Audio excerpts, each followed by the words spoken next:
In May, the European Union became the first governmental body in the world to issue a comprehensive response in the form of draft regulations aimed specifically at the development and use of AI.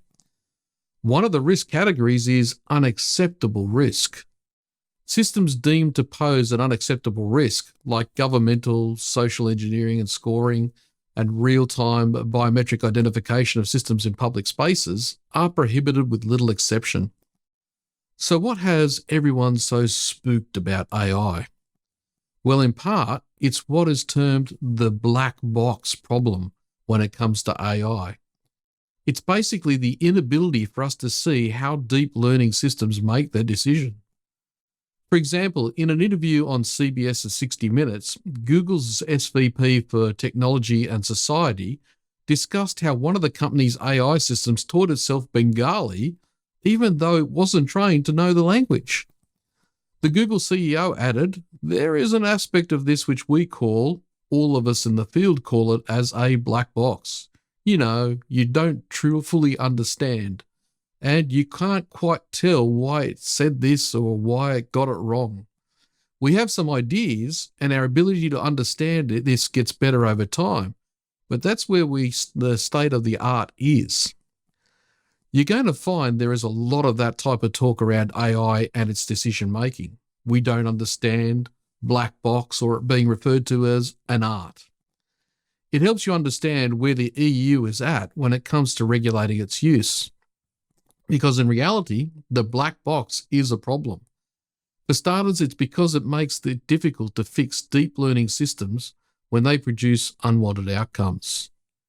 An associate professor of electrical and computer engineering who specializes in artificial intelligence at the University of Michigan Dearborn said in the University News, "Modern forms of artificial intelligence work much the same way, in no small part because it was inspired by this theory of human intelligence.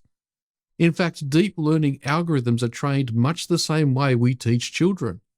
You feed the system correct examples of something you want it to be able to recognize, and before long, its own trend-finding inclinations will have worked out a neural network for categorizing things it's never experienced before.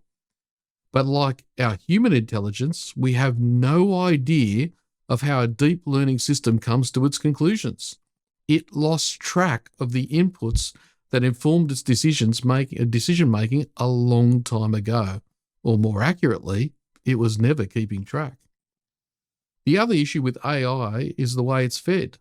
The associate professor went on to say there are an infinite number of permutations, so you never know if the system is robust enough to handle every situation.